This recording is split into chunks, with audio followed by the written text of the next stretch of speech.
Hello student, তোমরা যারা ক্যালকাটা ইউনিভার্সিটির আন্ডারে থার্ড সেমিস্টারের ছাত্রছাত্রী আছো এবং তোমাদের রাষ্ট্রবিজ্ঞান সাবজেক্টে অনার্স আছে, তোমাদের জন্য আজকের ক্লাসটা খুবই গুরুত্বপূর্ণ। আজকের ক্লাসে তোমাদের ডিএসসিসি 4 পেপার থেকে দুটি গুরুত্বপূর্ণ 5 নম্বরের প্রশ্নের উত্তর নিয়ে আলোচনা করব। প্রথম প্রশ্ন যেটা আছে দেখো, ভারতে আঞ্চলিকতাবাদের উৎসগুলি লেখো। অ্যান্সারটা তোমরা দেখে নাও। ভারতে আঞ্চলিকতাবাদ একটি জটিল রাজনৈতিক প্রক্রিয়া যা বিভিন্ন অঞ্চলের সামাজিক, অর্থনৈতিক এবং রাজনৈতিক বৈশিষ্ট্যের ভিত্তিতে গড়ে উঠেছে। এটি মূলত জাতিগত, ভাষাগত এবং সাংস্কৃতিক স্বাতন্ত্র্যের প্রতিফলন, যা বিভিন্ন অঞ্চলের মানুষের মধ্যে নিজস্ব পরিচয় ও স্বার্থ সংরক্ষণের ইচ্ছা থেকে উদ্ভূত। তারপরে কি বলা হচ্ছে দেখো, আঞ্চলিকতাবাদের রাজনৈতিক কারণগুলির মধ্যে অন্যতম হলো আঞ্চলিক রাজনৈতিক দলের উত্থান, আর এই দলগুলি নির্দিষ্ট অঞ্চলের মানুষের আশা, আকাঙ্ক্ষা ও স্বার্থের প্রতিনিধিত্ব করে, যা জাতীয় রাজনীতিতে তাদের প্রভাব বৃদ্ধি করেছে। উদাহরণস্বরূপ, তেলেগু দেশম পার্টি অন্ধ্রপ্রদেশে এবং ডিএমকে তামিলনাড়ুতে আঞ্চলিক স্বার্থ রক্ষায় গুরুত্বপূর্ণ ভূমিকা পালন করেছে। এছাড়া কেন্দ্রীয় সরকারের নীতির বিরুদ্ধে প্রতিবাদ এবং আঞ্চলিক স্বায়ত্তশাসনের দাবিতে বিভিন্ন আন্দোলন সংগঠিত হয়েছে। আসামের বহিরাগত বিতরণ আন্দোলন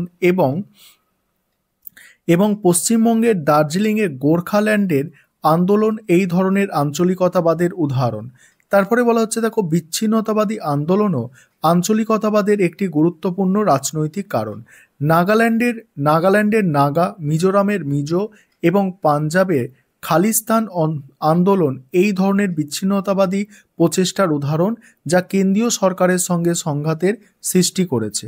সর্বোপরি, ভারতে আঞ্চলিকতাবাদের রাজনৈতিক প্রেক্ষাপট একটি গুরুত্বপূর্ণ ভূমিকা পালন করে, যা বিভিন্ন অঞ্চলের মানুষের স্বাতন্ত্র্য ও স্বার্থ রক্ষার প্রচেষ্টার প্রতিফলন, আর এটি জাতীয় রাজনীতিতে আঞ্চলিক দলগুলির প্রভাব বৃদ্ধি করেছে এবং কেন্দ্র ও রাজ্য সরকারের মধ্যে সম্পর্ককে প্রভাবিত করেছে। এবার দ্বিতীয় প্রশ্নের উত্তর তোমরা দেখে নাও। দ্বিতীয় প্রশ্ন কি আছে দেখো, দ্বিতীয় প্রশ্ন আছে, ভারতের যে কোনো একটি জাতীয় রাজনৈতিক দলের মতাদর্শ আলোচনা করো। এখানে আমি কংগ্রেস দলের মতাদর্শ আলোচনা করব। এটা তোমরা বিজেপি দলের মতাদর্শও আলোচনা করতে পারো। আমি বড় প্রশ্নতে বিজেপি দলের মতাদর্শ করিয়েছি, তাই 5 নম্বরে কংগ্রেস দলের মতাদর্শটা আলোচনা করছি। আরেকটা বিষয় তোমাদের এখানে বলবো, তোমাদের জন্য অনলাইন কোচিং ক্লাস চলছে। তোমরা যদি কেউ অ্যাডমিশন নিতে ইচ্ছুক থাকো বা স্টাডি মেটেরিয়াল পারচেস করতে চাও, সেক্ষেত্রে নিচে যে নম্বরটা দেখতে পাচ্ছ এই নম্বরে যোগাযোগ করে স্টাডি মেটেরিয়াল পারচেস করতে পারো বা আমাদের পেইড ব্যাচে অ্যাডমিশন নিতে পারো। দেখো, এই প্রশ্নের অ্যান্সারটা তোমরা বুঝে নাও। ভারতের জাতীয় রাজনৈতিক দলগুলির মধ্যে ভারতীয় জাতীয় কংগ্রেস একটি গুরুত্বপূর্ণ দল, যা প্রতিষ্ঠিত হয় 1885 সালে। স্বাধীনতা সংগ্রামে এই দলটির ভূমিকা অনস্বীকার্য।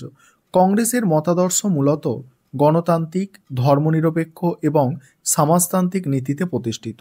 দলটি ভারতকে বহুত্ববাদী সমাজ হিসাবে দেখতে চায়, যেখানে প্রতিটি ধর্ম, বর্ণ ও ভাষার মানুষ সমান অধিকার ভোগ করবে। কংগ্রেসের অন্যতম প্রধান নীতি হল ধর্মনিরপেক্ষতা। তারা বিশ্বাস করে যে রাষ্ট্রকে কোনো ধর্মের প্রতি পক্ষপাত দুষ্ট না হয়ে ধর্মনিরপেক্ষ থাকতে হবে।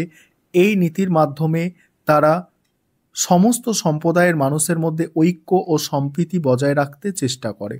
অর্থনৈতিক ক্ষেত্রে কংগ্রেসের সমাজতান্ত্রিক ধ্যান ধারণা বিশেষভাবে গুরুত্বপূর্ণ।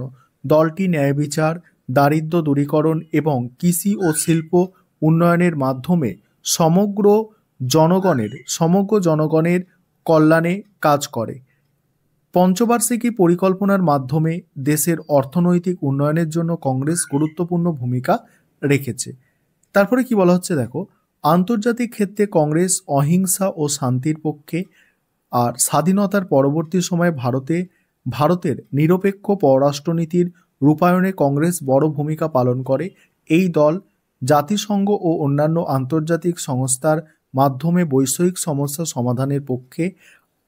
ভারতীয় জাতীয় কংগ্রেসের মতাদর্শ যুগের প্রয়োজন অনুসারে পরিবর্তিত হয়েছে, যদিও সমালোচকরা বলে থাকেন যে দলটি ক্ষেত্রে নিজের আদর্শ থেকে সরে এসেছে, তবুও ভারতের রাজনৈতিক ইতিহাসে তাদের অবদান অসামান্য।